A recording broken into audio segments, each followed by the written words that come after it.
A Revolução Industrial foi um processo responsável por consolidar o sistema capitalista e mudar para sempre o modo de produção. A Inglaterra foi a pioneira dessas transformações, ou seja, a primeira a iniciar esse processo. Mas você sabe por quê? Podemos citar uma série de motivos, começando pela Revolução Gloriosa. Como resultado dela, o sistema de governo inglês foi transformado em uma monarquia parlamentar constitucional, fazendo com que o poder deixasse de ser absolutamente do rei. Acontece que os parlamentares eram em sua maioria burgueses, e é claro que mexeram alguns pauzinhos para favorecer seus próprios negócios. Assim, eles desenvolveram uma economia mais independente e medidas mais liberais, sempre tendo em mente o crescimento da burguesia. Outra causa principal foi o Ato de Navegação. Essa lei, criada no século XVII, decretava à Inglaterra e suas colônias que todas as mercadorias de importação e exportação deveriam ser transportadas por embarcações inglesas. O objetivo do Ato de Navegação era enfraquecer a concorrência e permitir que a Inglaterra controlasse as rotas comerciais e marítimas do mundo. A posição geográfica dela também foi extremamente importante para esse feito. Já que era uma ilha, tinha um acesso melhor às potências europeias, em uma época que o transporte por terra era muito caro e demorado. Ela também tinha em si muitos rios navegáveis, facilitando o escoamento de sua produção para o mercado interno. Logo, essas medidas fizeram com que a Inglaterra acumulasse muito capital e a burguesia enriquecesse mais ainda.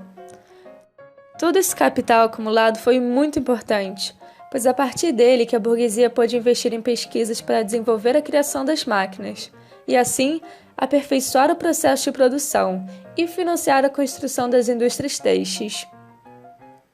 Além disso, teve a Lei dos Cercamentos. Essa lei resultou na transformação de terras comuns em propriedades que serviram para o pastoreio de ovelhas e a implantação de técnicas mais modernas de agricultura.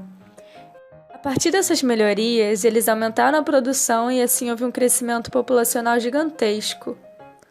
Acontece que essas terras eram ocupadas por camponeses, que tinham relações de trabalho ainda feudais, e com a lei dos cercamentos eles foram simplesmente expulsos do campo, tendo assim que migrar para as cidades em busca de sobrevivência.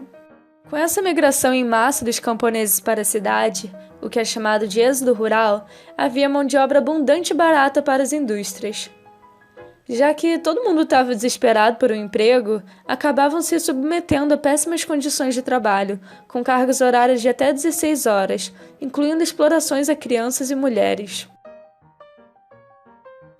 E lembra que as terras deles deram origem a pastos de ovelhas? Isso visava a produção de lã, a matéria-prima essencial para a grande atividade econômica da época, a indústria têxtil.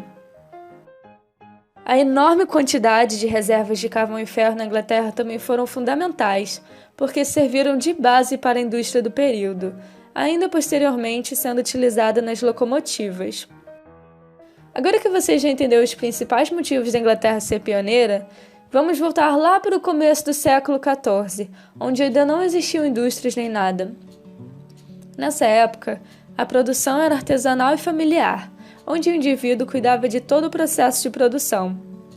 A partir da Idade Moderna, toda essa produção que era fragmentada começou a se concentrar nas manufaturas, que eram ofícios comandados por um burguês, que pagava salários a artesãos para elaborar produtos a partir da matéria-prima que ele oferecia.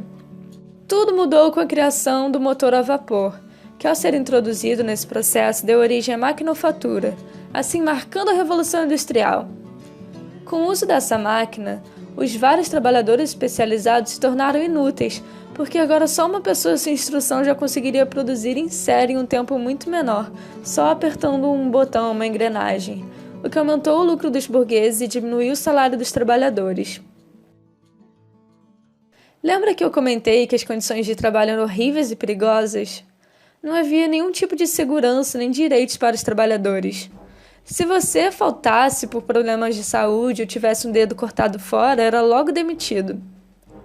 Essa situação degradante fez com que os trabalhadores se voltassem contra seus patrões e se organizassem em sindicatos. Os movimentos mais famosos por melhores condições de trabalho foram o ludismo e o cartismo. O ludismo deriva do Ned Ludd, supostamente um cara muito doido que quebrou as máquinas de seu patrão em um protesto contra o uso delas. Assim, vários trabalhadores se inspiraram e começaram a quebrar as máquinas das indústrias, alegando que elas estavam roubando os empregos dos humanos e contribuindo para a redução dos salários. Claro que isso não adiantou nada e o governo reprimiu fortemente os ludistas, punindo até a morte. O movimento cartista, por sua vez, lutava por direitos trabalhistas e políticos para a classe de trabalhadores da Inglaterra. Ele se originou pela Carta do Povo, um documento que fazia várias reivindicações políticas e trabalhistas. Eles pressionaram os patrões por meio de greve, e essas mobilizações até resultaram em algumas melhorias ao longo do século. Então, quais foram os resultados da Revolução Industrial? Foram desenvolvidas muitas tecnologias, como as locomotivas e as estradas de ferro, que logo se espalharam por toda a Inglaterra, facilitando o transporte das mercadorias. O carvão, matéria que por sorte a Inglaterra tinha bastante, se tornou fonte de energia para as máquinas a vapor.